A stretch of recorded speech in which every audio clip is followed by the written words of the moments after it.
Hello, everyone, and welcome back to Tech Break by Friday. So, in today's episode, I want to share my experience in using AI app builder tools as a professional developer for the last 3.5 years and an AI expert. I'm eager to try to all of these tools and learn more about how you can use them and what is the best for each of these use cases. So, I'm pretty eager to share my thoughts on them and basically tell you which application is best suited for what purpose.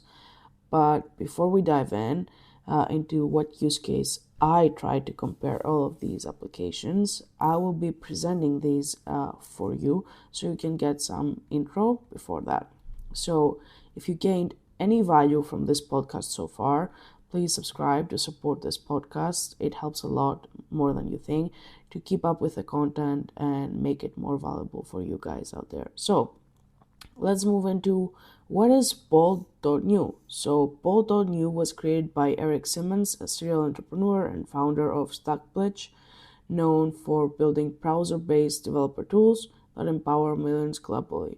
Eric and his small team turned Stackbridge's near-death moment, as people would say, into a breakout success by launching Bolt.new, which reached millions of users within months. Bolt.new is a browser-based app builder powered by AI. So you just type what you want and it instantly generates edits and deploys full-stack apps. It's ideal for prototyping, experimenting, and shipping web projects fast.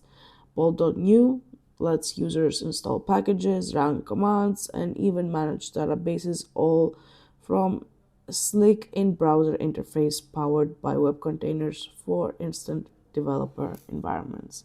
So I have also linked some good blog posts so you can check out prompting techniques for Bolt.new and also how to plan your first app. These, I think, are resources if you want to start now that will help you how to structure your prompts for your own projects. You can also take a look into the example that I will share below about my use case and how I built that prompt, but I won't go into the details of how I chose these words for the prompt.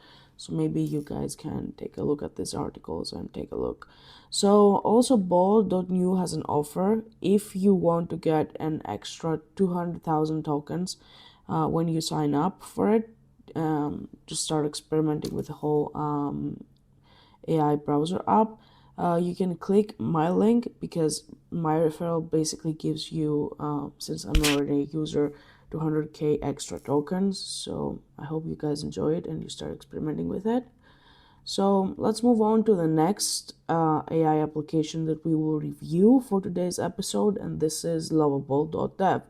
So to highlight the brilliant mind behind one of Europe's fastest growing startups, Anton Osika, I don't know if I'm pronouncing that correctly, sorry if I'm not, the co-founder and CEO of Lovable. Anton began his career as a particle physicist at CERN before transitioning into the startup world, where he led teams at Depict.ai and Sana. Now he's on a mission to empower 99% of people who can code by letting anyone turn their ideas into real functioning software with nothing more than a conversation with an AI. So, Lovable is an AI powered app builder again, designed for basically everyone. So, it's a bit different, as I would say, from Bolt.new. That doesn't mean that Bolt.new is for developers specifically, but I think the UI of Lovable and how it structures the messaging is more for people who are complete beginners. I think also the language that lovable.devs use, as I will show you below, is more appropriate towards beginners at this point. So whether, again, you're a developer or a beginner, users can describe what they want in plain everyday language. There's no drag and drop interface and no manual coding. Lovable instantly turns prompts into production ready code, allows for tweaks through conversation, and syncs for code directly to GitHub. It also supports integration with services like Stripe and Supabase, making it easy to build both front end and back end at lightning speed. In short, Lovable makes building and launching software accessible to basically anyone.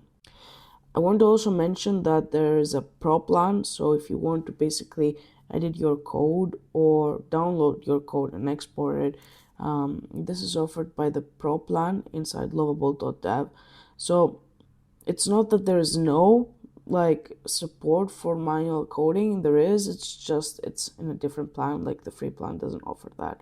So I have also linked here good sources to start with lovable.dev, and their referral link actually gives you 10 extra credits if you want to use it.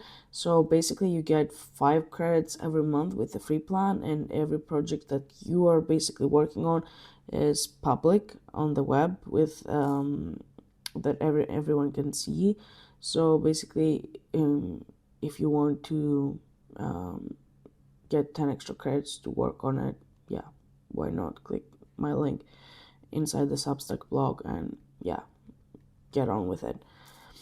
So what is V0? So this platform was created by a team led from Team Notkens, a key figure behind Next.js and Vercel, known for pushing the boundaries of modern web development. Sorry if my pronunciation is kind of off today. I am having a cold while recording this, so please bear with me. Team and his team set out to build a tool that could basically speed up front-end workflows dramatically by turning natural language prompts into production-ready user interfaces.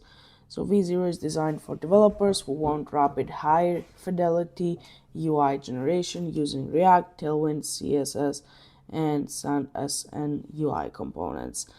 Unlike traditional drag and drop builders, V0 lets you describe your UI and workflows in plain English, instantly creating clean, editable React code. It supports real-time previews, one-click deployments, and AI-powered assistance for debugging, error fixing.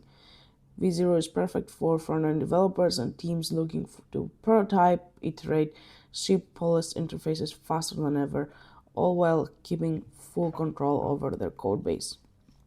I have also linked here good sources to start, and also you can see the templates that they currently have. I have seen some pretty cool templates that you can gain a lot of inspiration from on how you would like to design or build your next app.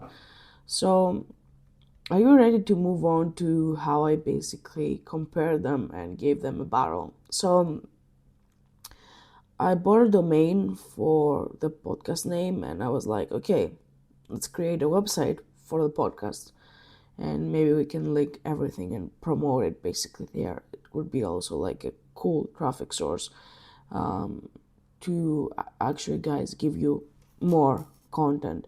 So you can also leave me their direct feedback, and maybe we could have also some guest inquiries in the future. I would like to also start recording now that I have a bit more time guest episodes. Let me know if you want to have guest episodes as well. So basically I wrote a prompt on how to create a podcast website for our podcast Tech Break by Friday, and I wrote the specific theme that I wanted, how I wanted the homepage to be, the episode section, the post section, the social media integration, the subscribe and newsletter phase, the contact page, responsive and accessibility design, and basically I described everything that I wanted for the design in order to make it easier for the AI to give me something closely to what I would like to see. So let's review the results now. You can check the prompt and the actual photos of the results and screenshots that I took in the Substack blog post below. Please take a look. I think you might like to see how they are compared to one another, and yeah, why not? So Bolt.new, the UI and the design seemed kind of cool to me. Like it created a dark theme with the podcast logo next to it, and it had some pretty cool ombre buttons and diagramming for subscribing. So they are not the best, I would say, since some of the episodes were completely like out of sync. I thought most of these apps will sync the episodes, but actually none of them did. So I think they require more backend support. But I think if you actually prompt it a bit more, this will be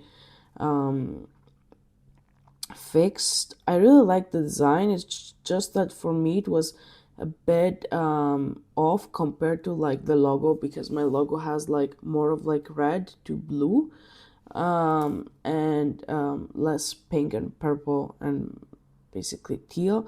So not bad, but basically, yeah, quite cool for now.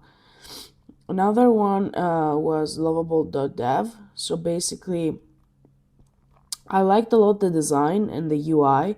I think I liked the coloring a bit more than I would say Bolt.new. None of the backend functionality works here as well, but I appreciate the option to connect Supabase instantly here after the prompt ended and save the contact form information for the inquiries, because the contact form also got generated here compared to the other apps. So lastly, we have V0, which showcases again incredible UI for this podcast website, but most of the links again and the functionality not working.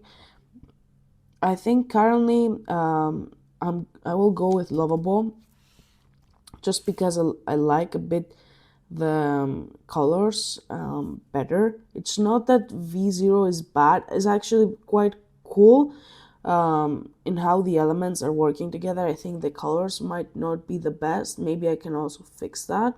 I will take a look into that. So I'm thinking of making this into bigger episodes if you guys are also into it. Like, if you want me to go like head to head on backend tasks as well, I would be really glad to do this episode for you too. I think this is a cool case study to see how all of these tools are performing with the same prompt. I gave every tool the same prompt, so you guys can see basically what you get with all of these.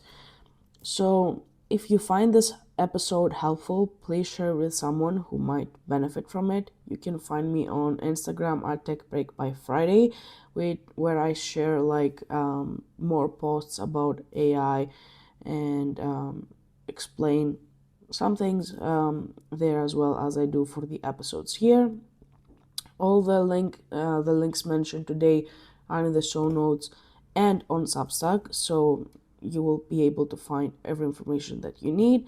Thanks for listening to this episode of Tech Break by Friday. I hope you found a way to use these AI builder apps in side projects, learnings, or hobbies that you currently have and you want to build something for. Have a great week, stay curious, and keep building.